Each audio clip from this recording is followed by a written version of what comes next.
ప్రియ దేవుని బిడ్డలారా, యేసుక్రీస్తు మన ప్రభు వారు ఒక చక్కని ఉదాహరణగా మనకి కొన్ని విషయాలు మనకి జ్ఞాపకం చేస్తున్నారు. ఏమంటున్నారు అని మనము చూస్తే హెబ్రీయులకు రాసిన పత్రికలో 13వ అధ్యాయము 8వ వాక్యములో దేవుడు తెలియపరిచిన విషయాన్ని చూస్తే, యేసుక్రీస్తు నిన్న నేడు ఒక్కటే రీతిగా ఉన్నాడు, అవును యుగ యుగములకు ఒకటే రీతిగా ఉండును. మన యేసుక్రీస్తు ప్రభువారు నిన్న నేడు నిరంతరము ఒకే రీతిగా ఉన్నానని లోకరక్షకుడైన జీవాధిపతి అయిన దేవుడు మనకి జ్ఞాపకం చేస్తున్నాడు. ఆయన అప్పుడు కాదు కానీ యుగ యుగములు కూడా ఆయన మరి ఒకే రీతిగా ఉన్నానని ప్రభు మనకి జ్ఞాపకం చేస్తున్నాడు. ఈ మాటను మనము చూస్తే, ఎందుకనంటే నమ్ముట నీ వలనైతే అన్న మాటను మనము గడిచిన వారంలో మాట్లాడుకొని ఉన్నాం. ఇప్పుడు కూడా మనము నమ్ముట నీ వలనైతే అనగా యేసుక్రీస్తు ప్రభు వారు చెప్పిన విధానంలో ఉన్న కొన్ని విషయాలు మనకి ఈ సమయంలో కూడా జ్ఞాపకం చేసుకుందాం. ఆయన ఎలాగున్నాడంటే నిన్న నేడు నిరంతరము ఏకరీతిగా ఉన్నాడు. ఏకరీతిగా ఉన్న దేవుడు మనకి ఈ రోజుని మరొక విషయాన్ని దేవుడు మనకి జ్ఞాపకం చేస్తున్నాడు. ఇందులోని 7వ వచనంలో మనము చూస్తే, మీకు దేవుని వాక్యమును బోధించి మీ పైన నాయకులకు ఉన్న వారిని జ్ఞాపకము చేసుకొని వారి ప్రవర్తన ఫలమును శ్రద్ధగా తలంచుకొనుచు వారి విశ్వాసమును అనుసరించుడి. మనము దేవుని యొక్క వాక్యమును బోధించిన వారు, లేదా దేవుని యొక్క మాటకు లోబడి దేవుని యొక్క చిత్తాన్ని జరిగించిన వారు, వారి జీవితాలలో జరిగిన విషయాలు మనము ఆ ఫలములు మనము కూడా అనుభవించి ఫలించాలి అని దేవుడు మనకు జ్ఞాపకం చేస్తున్నాడు. అంటే మనం ఏదో విన్నాము అన్నాము ఏదో జరుగుతుంది అది పర్వాలేదు అనుకోవడము కాదు, మనము వారిని అనుసరించాలి, వారి ఫలములు మనము కూడా పొందుకోవాలి. ఇది దేవుని యొక్క ప్రేమ.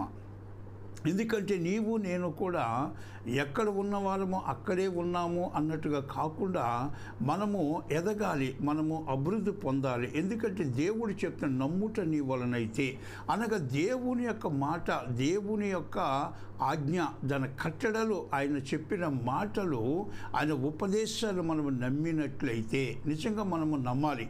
నమ్మడం వలన మనకు జరిగే విషయాలు మనము ఎన్నో విధాలుగా మనము జ్ఞాపకం చేసుకున్నాం.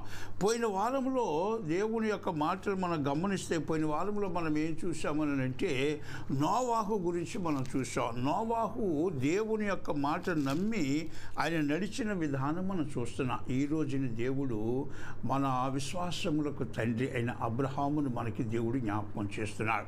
అబ్రహాము దేవుణ్ణి ఎలాగ నమ్మాడు? దేవుణ్ణి చూచాడా? దేవుణ్ణి కనుగొన్నాడా? దేవుని యొక్క ఆకారం ఏమన్నా ఆయనకి దర్శించాడా అన్న విషయాన్ని చూస్తే ఆయన ఏది లేదు కానీ కేవలము దేవుని యొక్క వాక్కు వినినవాడై, దేవుడు తనతో మాట్లాడినప్పుడు ఆ మాటలు వినినవాడై ఆ మాటను నమ్మి ఆయన చేసిన పని ఏమిటి, ఆయన ఏం చెప్పాడు అని చూస్తే, యెహోవా నీవు లేచి నీ దేశము నుండి, నీ బంధువుల యొద్ద నుండి, నీ తండ్రి ఇంటి నుండి బయలుదేరి నేను నీకు చూపించు దేశమునకు వెళ్ళము. ఆదికాండం 12వ అధ్యాయం నుంచి మొదటి నుంచి మనం చూస్తే దేవుని యొక్క మాటలు మనకి ఇక్కడ జ్ఞాపకం చేస్తున్నాడు. మనం ఏంటంటే దేవుని మాట నమ్మాలి, ఆయన చెప్పినట్టుగా మనం చేసేవారుగా మనం ఉండాలి. కనుక ఇక్కడ ఏమంటాడు అబ్రహామును, నేను నీతో చెబుతున్నాను, నేను చూపించే దేశమునకు నువ్వు వెళ్ళిపో. కనుక నువ్వు వెళ్ళాలంటే నీ దేశాన్ని విడిచిపెట్టు, నీ ప్రాంతాన్ని విడిచిపెట్టు, నీ తండ్రి ఇంటిని విడిచిపెట్టు, నేను చెప్పినట్టుగా నువ్వు చూపించే దేశానికి నువ్వు బయలుదేరి వెళ్ళు అనేసి దేవుడు మనకి అబ్రహాముకి జ్ఞాపకం చేశాడు. అయితే ఇక్కడ దేవుడు ఇంకొక మాట చెప్తున్నాడు, నీవు కానీ ఆ రకంగా కానీ వెళ్ళినట్లయితే నిన్ను నేను ఆశీర్వదిస్తా, నిన్ను నేను అభివృద్ధి పరుస్తా, నీ సంతతిని విస్తరింపచేస్తా, నిన్ను ఆశీర్వదిస్తా, నిన్ను ఆశీర్వదించిన నేను ఆశీర్వదిస్తా. ఇది దేవుడు అబ్రహాముకి ఇచ్చిన గొప్ప వాగ్దానం. అంటే ఇక్కడ దేవుని మాట మనం వింటే, దేవుని మాట ప్రకారంగా నమ్మి మనం దాన్ని అనుసరిస్తే దేవుని ఆశీర్వాదాలు మనం పొందుకోవడమే కాకుండా మనల్ని చూసి ఎవరైతే ఆనందిస్తారో, ఎవరైతే సంతోషిస్తారో, ఎవరైతే మనల్ని చూసి దేవుని కృపతో వీరు ఉన్నారు, వీరు పర్వాలేదు దేవుని ద్వారా అనేసి ఎవరైతే అనుకుంటారో వారిని నేను ఆశీర్వదిస్తాను అని దేవుడు చెప్తున్నాడు. దేవునికి స్తోత్రం. కనుక నా ప్రియ దేవుని బిడ్డలారా, మీరు యేసుక్రీస్తు ప్రభుని రక్షకుడిగా అంగీకరించి ఎన్నో సంవత్సరాలు అయి ఉండొచ్చు. కానీ నిన్ను ఆశీర్వదించిన వారు ఆశీర్వదింపబడ్డారా లేదా అని నువ్వు ఎప్పుడైనా గమనించుకున్నావా? అలాంటి గమనిక నీకు కావాలంటే నీవు ఎదుటి వారిని నువ్వు మొదటగా నువ్వు ఆశీర్వదించాలి. ఎందుకంటే నీకు వాక్యమును బోధించిన వారిలో, వాక్యాన్ని అనుసరించి మార్గాన్ని తెలుసుకొని దానిని పాటించిన వారి యొక్క ఫలములు నీవు కూడా పొందుకోవాలి అనంటే నీవు కూడా ఆశీర్వదించే రీతిగా మనం ఉండాలి. నువ్వు ఎదుటి వారిని ప్రేమిస్తే నువ్వు ప్రేమింపబడతావు, ఎదుటి వారిని నువ్వు ఆశీర్వదిస్తే నువ్వు ఆశీర్వదింపబడతావు, ఎదుటి వారిని నువ్వు ఆశీర్వదిస్తే నేను ఇంకొకరు ఆశీర్వదిస్తారు. కనుక ఇక్కడ మనకి దేవుడు మనకిచ్చిన భాగ్యాన్ని అబ్రహాముకి మనకిచ్చాడు. నోవాహుకైతే ఆయన చెప్పినట్టుగా ఒక ఓడను తయారు చేసుకున్నాడు, ఆ కుటుంబాన్ని రక్షించుకున్నాడు. దేవుని మాట నమ్మాడు, కుటుంబాన్ని రక్షించుకున్నాడు. ఇక్కడ ఏ రకంగా అని మనం చూస్తే అబ్రహాము ద్వారా గొప్ప సంతతిని అభివృద్ధిపరచడానికి, గొప్ప సంతతిని దేవుని యొక్క జనాంగాన్ని నిర్మించుకుంటానికి, దేవుని యొక్క మరి గొప్ప విశ్వాసులకు తండ్రిగా చేసి ప్రతి ఒక్కరు కూడా తండ్రిగా ఉండాలని దేవుని యొక్క కోరిక. ఆ కోరికను బట్టి అబ్రహాముని ఏం చేశాడంటే, నేను చెప్పిన దేశానికి నువ్వు నడువు, నువ్వు వెళ్ళినట్లయితే నేను ఆశీర్వదిస్తా, విస్తరింపచేస్తా, అభివృద్ధిపరుస్తా, నేను ఆశీర్వదిస్తా, నిన్ను ఆశీర్వదించిన వారిని నేను ఆశీర్వదిస్తా. ఎంత చక్కని మాట! దేవుని యొక్క ప్రేమ ఎంత ఉందో చూసా? ఈ మాట నువ్వు ఎప్పుడన్నా నమ్మావా? దీని గురించి ఎప్పుడన్నా నువ్వు ఆలోచన చేశావా? ఒకవేళ చేయకపోతే ఈరోజు మనం ఆలోచన చేద్దాం. దేవుడు అబ్రహాముకి ఇచ్చినది ఆనాడు యేసుక్రీస్తు ప్రభువు నిన్న నేడు నిరంతరం ఏకరీతిగా ఉన్నానని చెప్పిన దేవుడు, యుగ యుగములు కూడా మహిమ కలుగును గాక అని చెప్పిన ఈ మాటను బట్టి ఆనాడు చేసిన దేవుడు ఈనాడు నీ ఎడల కూడా చేయటానికి దేవుడు సిద్ధంగానే ఉన్నాడు. అందుకని సృష్టికర్తన జీవాధిపత్యన దేవుని యొక్క మాటలు మనం గమనిస్తే హెబ్రీ రాసిన పత్రిక 11వ అధ్యాయంలోనికి మనం వెళితే ఒక చక్కని విషయాన్ని దేవుడు మనకి జ్ఞాపకం చేస్తున్నాడు. చూడండి, ఇక్కడ 6వ మాట నుంచి మనము చూస్తే దేవుడు ఏమంటున్నాడంటే, విశ్వాసము లేకుండా దేవునికి ఇష్టడై ఉండుట అసాధ్యము. అంటే నమ్మకము లేకుండా మనము దేవుని యొక్క మాట మీద, దేవుని యొక్క సన్నిధి మీద, దేవుని యొక్క వాక్కు మీద నమ్మకము లేకపోతే అని ఇక్కడ జ్ఞాపకం, విశ్వాసము లేకపోతే అని దేవునికి ఇష్టడై ఉండుట అసాధ్యమును. నమ్మకపోతే నువ్వు దేవునికి ఇష్టడై ఉండడం అసాధ్యం. ఎందుకని నువ్వు నమ్మాలి, విశ్వసించాలి. ఎప్పుడైతే నువ్వు విశ్వసిస్తావో, నమ్ముతావో, అప్పుడు దేవుడు నీ ఎడల గొప్ప విషయాన్ని, గొప్ప కార్యములు చేస్తాడని ప్రభు మనకి జ్ఞాపకం చేస్తున్నాడు. కనుక దేవుని యొద్దకు వచ్చేవాడైన ఉన్నాడనియో, తను వెదుకువానికి ఫలము దయచేయవాడనియో నమ్మవలెను కదా. ఇది ఇంపార్టెంట్. ఈ విధముగా నమ్మి కుటుంబాన్ని రక్షించుకున్నవాడు ఎవరయ్యనంటే నోవాహు. నమ్మాలి మనము. ఎందుకంటే దేవుడు చెప్తాడన్నమాట చక్కని విషయాన్ని. ఏమంటే, దేవుని యొద్దకు వచ్చేవాడు ఆయన ఉన్నాడనియు, తను వెదుకు వారికని దయచేయవాడనియు నువ్వు నమ్మాలి కదా.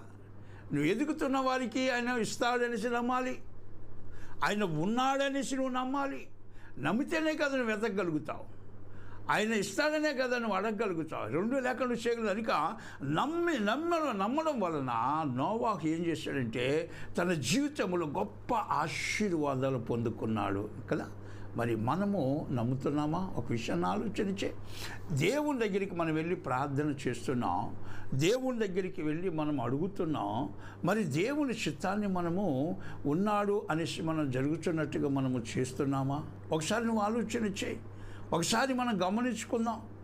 అందుకనే దేవుడు ఒక మాట చెప్పాడు మనకేమంటున్నాడంటే, మత్తయి సువార్త 7వ అధ్యాయము 7వ వాక్యములో దేవుడు ఏమంటున్నాడు? 21వ వాక్యములో, మత్తయి సువార్త 7వ అధ్యాయములో 21వ వాక్యములో దేవుడు మనతో మాట్లాడుచున్న ఆయన శ్రేష్టమైన మాటలు మనం గమనిస్తే అక్కడ అన్నాడు, ప్రభువా ప్రభువా అని నన్ను పిలిచేవాడు అనేసి దేవుడు ఇక్కడ మనకి జ్ఞాపకం చేస్తున్నాడు. అంటే మనం ఏం చేస్తున్నాము? దేవుణ్ణి ఏ విధముగా మనము దేవుని మనము గుర్తించుకోగలుగుతున్నాం, ఏ విధముగా దేవుని యందు మనము సిద్ధపడి కలిగి ఉంటున్నాం అని మనము చూస్తే ఇక్కడ అన్నాడు, ప్రభువా ప్రభు నన్ను పిలుచు ప్రతి వాడును పరలోక రాజ్యములో ప్రవేశించడు కానీ పరలోకమందున్న తండ్రి చిత్త ప్రకారము చేయువాడే ప్రవేశించును.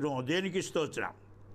ఈ లోకంలో మనము ఏదో దేవుడు ఉన్నాడని అనుకుంటున్నాం, వాళ్ళు ఏదో చెప్పారు, ఒకరేదో చేశారు, నేనేదో చదివాను అనేసి మనం అనుకొని మనం ప్రభా అనేసి పిలవడం వల్ల ఇది ఈ నమ్మకము కాదు దేవుడు అడుగుతున్నాడు, ఈ విశ్వాసం కాదు దేవుడిని అడుగుతున్నాడు. చూడండి, ఈ రోజుల్లో దేవుడు చెప్పినట్టు మనం చెయ్యం. మనం ఏమంటున్నాం? మనం చెప్పినట్టుగా దేవుడు చేయాలని చూస్తాం. అంటే దేవా నాకు ఇల్లు కావాలి, దేవా నాకు ఉద్యోగం కావాలి, దేవా నాకు అది కావాలి, ఇది కావాలి, నా ఇల్లు ఆశీర్వాదకరంగా ఉండాలి, నేను సంతోషకరంగా ఉండాలి, నాకు సహాయం చేయవా, ఇదిగో బండి తీసుకొని వెళుతున్నాను, నాకు తోడుండవా, నా ప్రయాణం చక్కగా చేయవా అనేసి మనం దేవుని అడుగుతాం. దేవుడు చెప్పినట్టు మనం చేస్తున్నామా? ఆయన ఏమంటున్నాడంటే, నేను చెప్పినట్టు నువ్వు చేయాలి. అంటే నమ్మాలి. మొదటగా నేను ఉన్నాను అనేసి నమ్మాలి. నువ్వు అడిగింది నేను ఇస్తున్నాను అనే విశ్వాసంతో, నమ్మకంతో నువ్వు నా దగ్గరికి రావాలి కదా. మనం ఏం చేస్తాం? ఆయన చెప్పినట్టుగా చేయట్లా, నేను చెప్పినట్టుగా నువ్వు చెయ్యని దేవుణ్ణి మాత్రం మనం అన్ని విధాలుగా ఆ సహాయానికి మాత్రం మనం దేవుణ్ణి పిలుచుకుంటాం. అందుకని ఇక్కడ అంటాడు, ప్రభా నన్ను పిలిచివాడు నా వాడు కాడు. ఈయనేమంటారంటే, అదేంటి ప్రభు అలాగంటావు? నీ నామను బట్టి నేను ఎన్ని పనులు చేశాము తెలుసా? గొప్ప మీటింగ్లు పెట్టాం, గొప్ప కార్యములు చేశాం, దెయ్యాలని వెళ్ళగొట్టాము, భూతాలను వెళ్ళగొట్టాము, అస్వస్థత ఉన్న స్వస్థపరిచాం ప్రభు, నేను ఎన్నో పనులు చేశామంటే ఏమంటాడు తెలుసా? అక్రమము చేయవారులారా మీరు ఎవరో నాకు తెలియదు పొండి అంటాడు. దేనికి స్తోత్రం. అంటే నువ్వు యేసుక్రీస్తు నామములో ఇన్ని పనులు చేసినా దేవుడిని అక్రమము చేయవారులారా అంటున్నాడు. దానికి అర్థం ఏమిటి? అంటే మనం ఏం చేస్తున్నామంటే దేవుడు చెప్పినట్టు చేయటానికి మనము ఇష్టపడటంలా. మనం ఏం చేస్తున్నామంటే మన ఇష్టంగా, మన సొంతంగా, మన ఆలోచనగా, మన యొక్క ఆ స్వబుద్ధిని ఆధారం చేసుకొని దేవుణ్ణి మనం పిలుచుకుంటున్నాం. నీవు వచ్చి నీవు తోడుండు, నాకు కాపుదలుండు, నాకు సహాయం చెయ్యి, నన్ను గొప్పవాడిని చెయ్యనేసి ఆయన బతిమాలతా. కానీ ఆయన ఏమంటాడంటే, నువ్వు గొప్పవాడిగా అవ్వాలని నువ్వు అనుకుంటున్నావు కనుక నేను చెప్పినట్టుగా నువ్వు చెయ్యాలని దేవుడు చెప్తున్నాడు. అంటే ఇక్కడ ఏమంటున్నాడంటే, ఇక్కడ దేవుడి మాట చెప్తున్నాడు. ఏమంటున్నాడు? అక్రమం చేయవారులారా అనేసి ఇక్కడ దేవుడు జ్ఞాపకం చేస్తున్నాడు. అయితే ఇక్కడ ఏమంటున్నాడంటే, మీరు ఎవరో నాకు తెలియదు, నా యుద్ధ గురించి పొండి అని చెప్పిన దేవుడు ఏమన్నాడంటే, ఇక్కడ దేవుడు చెప్తున్నాడు, నీవు నా తండ్రి చిత్త ప్రకారంగా చేయువాడు. దేనికి స్తోత్రం. దేవుని యొక్క మాట ఏమిటంటే, ఇక్కడ దేవుని యొక్క నా తండ్రి చిత్త ప్రకారంగా చేయువాడు అంటే దేవుడు చెప్పినట్టుగా. మనం ఎవరు చెప్పినట్టుగా చేస్తున్నాం? నీ మనసు చెప్పినట్టుగా చేస్తున్నాం. నీవు మనసు చెప్పినట్టుగా దేవుని దగ్గరికి వెళ్ళి ఎదురుగా మనం ఆయన్ని ప్రశ్న వేస్తున్నాం. మేము ఎన్నో పనులు చేసాము కదా అన్న. కానీ ఆయన ఏమంటాడంటే, నువ్వు అలా కాదు, నా తండ్రి చిత్తాన్ని నువ్వేమన్నా చేసావా? నా తండ్రి చిత్తాన్ని చేసిన వాడైతే బండ మీద తన నివాసమును ఇల్లు కట్టుకున్న వాడిని పోలి ఉంటుంది అని దేవుడు చెప్తున్నాడు. లేనివాడు నీ స్వబుద్ధిని ఆధారం చేసుకున్న వాడి జీవితం ఎలాగుంటుంది అని అంటే, ఇసుక మీద ఇల్లు కట్టుకున్న వాడిని పోలి ఉంటుంది అని అంటున్నాడు. అంటే వరద వచ్చినా, తుఫాను వచ్చినా, ఏది వచ్చినా ఇసుక మీద కట్టిన ఇల్లు పడిపోతుంది. రాతి మీద, బండ మీద పునాది వేసి కట్టిన ఇల్లు అది చెదరదు అని దేవుడు చెప్తాడు. అంటే నీవు నీ దేవుని నమ్మి ఆయన నీకు ఇచ్చిన ప్రణాళికలను నెరవేర్చి దాని ప్రకారంగా చేసినట్లయితే నువ్వు బండ మీద ఇల్లు కట్టుకున్న వాడుగా ఉంటావు. కనుక ఈ విధముగా ఉండటానికి సృష్టికర్తన జీవాధిపత్యన దేవుడు మనకి జ్ఞాపకం చేస్తున్నాడు. కనుక ఇక్కడ హెబ్రీ రాసిన పత్రికలో మరొక మాట మనము చూస్తే, దేవుడు ఇక్కడ ఏం చెప్తున్నాడు అని మనము చూస్తే, దేవుని యొక్క మాట మనం 8వ వచనములో మనం గమనించుకుందాం. 11వ అధ్యాయంలో 8వ వచనములో మనము చూస్తే దేవుడు ఏం చెప్తున్నాడు అని మనము చూస్తే, ఇక్కడ చూడండి చక్కని మాట మనం చూస్తే 8వ వచనములో, అబ్రహాము పిలువబడినప్పుడు విశ్వాసమును బట్టి ఏ పిలుపునకు లోబడి తాను స్వాస్యముగా పొందలిన ప్రదేశములకు బయలు వెళ్ళెను, మరియు ఎక్కడికి వెళ్ళవలెనో అది ఎరుగకగే బయలు వెళ్ళెను. దేనికి స్తోత్రం. దేవుడు చెప్పినట్టుగా దేవుని యొక్క స్వాస్యమైన భూమిని స్వతంత్రించుకోవడానికి బయలుదేరాడు. కానీ అతను ఎక్కడికి వెళ్ళాలో తెలియక, దేన్ని స్వాధీనం చేసుకోవాలో తెలియక ఆ స్థలము కొరకు ఆయన బయలుదేరి వెళ్ళాడు అని అంటే అబ్రహాము నమ్మకం ఎలాంటిదంటే, స్థానం ఏదో తెలియదు, మార్గం ఏదో తెలియదు, ఎక్కడికి వెళ్ళాలో తెలియదు, దేవుడు తన కొరకు ఎక్కడ ఏది నిలబెట్టాడో తెలియదు. కానీ దాన్ని పొందుకోవటానికి మాత్రం దేవుని మాట వినిన వెంటనే ఆయన దానిని ప్రయాణమై ఆయన వెళ్ళిపోయాడు. సిద్ధపడి నడిచినట్టుగా మనం చూస్తున్నాం. దేనికి స్తోత్రం. అంటే అబ్రహాము ఆ దేవుని యొక్క స్వరమును విన్నాడు. ఆయన ఆశీర్వదిస్తానని అన్నాడు, ఆయన నన్ను విస్తరింప చేస్తానన్నాడు. అంటే ఆ మాటను ఆయన గుర్తుంచుకున్నాడు. అప్పటికి ఆయన వయస్సు ఎంత తెలుసా? 75 సంవత్సరాలు. దేవుని యొక్క పిలుపు వచ్చినప్పటికీ ఆయన 75 సంవత్సరముల వాడు అయి ఉండి పిల్లలు లేక భార్యతో ఉంటూ తన సహోదరుడు కుమారుడు లోతుని చిన్నప్పటి నుండి పెంచుకుంటూ అతను ఆ కుటుంబంగా కట్టుకొని జీవిస్తున్నట్టుగా మనం చూస్తున్నాం.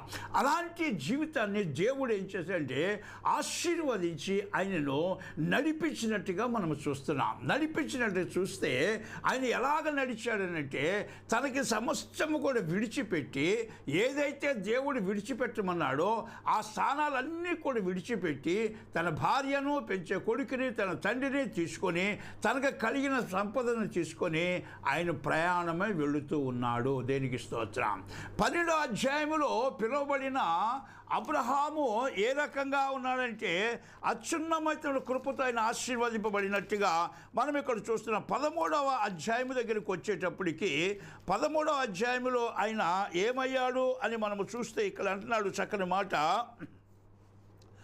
13వ అధ్యాయంలోకి వచ్చేదానికి 2వ వచనంలో ఆయన ఏమంటున్నాడంటే అబ్రహాము వెండి బంగారములు పశువులు కలిగి బహు ధనవంతుడై ఉండెను. అతడు ప్రయాణము చేయుచు దక్షిణ దగ్గర ఉండి బేతేలును కనుక బేతేలును ఆయనకు మధ్య గుడారు మొదట ఉండి స్థలమునకు వెళ్ళెను. దేనికి స్తోత్రం.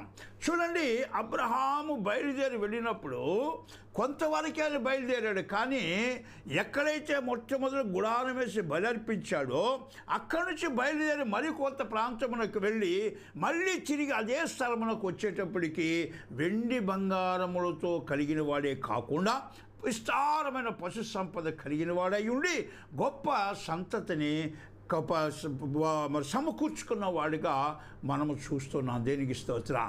ఈ సమకూర్చడానికి ఇదంతా కూడా ఎక్కడి నుండి వచ్చింది? సమకూర్చుకోవటానికి ఎక్కడి నుండి తెచ్చుకున్నాడు అని మనం చూసి ఇక్కడ 14వ అధ్యాయంలో 14వ వాక్యంలో వచ్చి మనం చూద్దాం. ఏమంటున్నాడంటే అబ్రహాము తమ్ముడు చెరపట్టబడిన విని తన ఇంట పుట్టి అలవర్చబడిన 318 మండుగులని వెంటబెట్టుకొని దాను మట్టుకున్న రాజులను తరిమెను. దేనికి స్తోత్రం. ఇక్కడ మనం చూద్దాం, అబ్రహాము ఎక్కడి నుండి సంపాదించుకున్నాడు తన పనివారిని, ఎక్కడి నుండి సంపాదించుకున్నాడు తన పశు సంపదను మేపేవారిని, ఆ ఇంట్లో పరిచర్య చేసి తనకి దాసులుగా ఉన్న వారిని ఎక్కడి నుండి సంపాదించాడు అబ్రహాం మనుషులు అంటే ఆయన ఎక్కడ కొనుక్కోలే, ఆయన ఎక్కడి నుంచో దొంగిలించుకొని రాలే, ఆయన ఎక్కడి నుంచో ఎవరి దగ్గరికి వెళ్ళి బతిమాలు ఎవరిని చచ్చుకోలేదు. కానీ ఇక్కడ బైబిల్ ఏమి చెప్తుంది అని చూస్తే ఆయన ఇంట పుట్టినవారు. దేనికి స్తోత్రం. అంటే వారి దగ్గర ఉన్న పనివారికి పుట్టి పెరిగిన వారు, మంచి యవనస్తులు, యుద్ధ ప్రావీణ్యమును సంపాదించుకున్న వారు, ధైర్యశాలులు 318 మంది యవనులు ఉన్నారు అంటబ్బా. దేనికి స్తోత్రం. అంటే ఇంకా పిల్లలు ఎంతమంది ఉన్నారు, ఇంకా పెద్దలు ఎంతమంది ఉన్నారు, ఇంకా వృద్ధులు ఎంతమంది ఉన్నారు. ఇటు మనము చూస్తే విస్తారమైన సంపదను సంపాదించాడు, విస్తారమైన ధనమును సంపాదించాడు, అన్ని రకములైన ఆశీర్వాదాలు అన్ని రకాలుగా ఉన్నాయి. ఎందుకు తెలుసా? దేవుని మాట విన్నాడు కనుక. ఇక్కడ 15వ అధ్యాయంలోకి వచ్చేటప్పటికి అక్కడ 2వ వాక్యంలో చూస్తే అందుకు అబ్రహాము ప్రభు అయిన యెహోవా నాకు ఏమిచ్చినా ఏమి అనేసి ఇక్కడ దేవుడు జ్ఞాపకం చేస్తున్నాడు. ఏమి ఇచ్చాడు అని అంటే, ఎంత ఇచ్చాడు అని అంటే దానికి లెక్కలేదు. దేవుడు అంటాడు ఇంకా నీకు ఇస్తున్నాను అనేసి అన్నాడు. ఈ మాట మనం జ్ఞాపకం చేసుకుందాం. దేవుని మాట నమ్మి ఆయన మార్గమును మనం అనుసరించి నడిచినట్లయితే, జీవించినట్లయితే, ఆయన మనకిచ్చిన శ్రేష్టమైన ఆ కార్యాలలో మనం ఉన్నట్లయితే ఆయన గొప్ప ఆశీర్వాదాలు దేవుడు మనకిస్తారని ప్రభు చెప్పాడు. ఇంకొక మాట జ్ఞాపకం చేసుకుందాం. 11వ అధ్యాయంలో 11వ వాక్యంలో ఏమంటాడంటే విశ్వాసమును బట్టి శారాయి వాగ్దానం చేసి నమ్మదగిన వాడని ఎంచుకొని గనుక తాను వయస్సు గతించినదై గర్భము ధరించుటకు శక్తి పొందెను. దేనికి స్తోత్రం. దేవునిచ్చిన ఆశీర్వాదమునకు 75 సంవత్సరముల వయస్సులో అబ్రహాముకు దేవుడు వాగ్దానం చేస్తే ఆయన ఎప్పుడుక కలిగిందంటే 25 సంవత్సరాలకి, అంటే 25 సంవత్సరాలు నిరీక్షించాడు. చాలా వృద్ధురాలైపోయింది, 90 సంవత్సరాలు. అబ్రహాము 100 సంవత్సరాలు. అప్పుడు దేవుని ఆశీర్వాదం వారికి కలిగింది. కనుక నా ప్రియ దేవుని బిడ్డలారా, నమ్ముట నీ వలనైతే నీ జీవితంలో సమస్తమును కూడా సాధ్యమే అని దేవుడు చెప్తున్నాడు. మరి నమ్ముతావా? నమ్మినట్లయితే దేవుని మాట ప్రకారముగా అబ్రహాము తిరిగి బేతేలు నుంచి హాయి మధ్యకు వచ్చి మళ్ళీ వచ్చినప్పుడు అక్కడ మోకరిల్లి ప్రార్థన చేశాడు. దేవునికి స్తుతి చెల్లించాడు. అతను చూపిన ప్రేమను బట్టి, అతను ఇచ్చిన ఆశీర్వాదమును బట్టి ఈరోజు నీవు కూడా ప్రార్థన చేయి. దేవుడు అత్యధికమైన ఆశీర్వాదాలు నీకు ఇస్తాడు. దేవునికి స్తోత్రం. మీకు వందనాలు.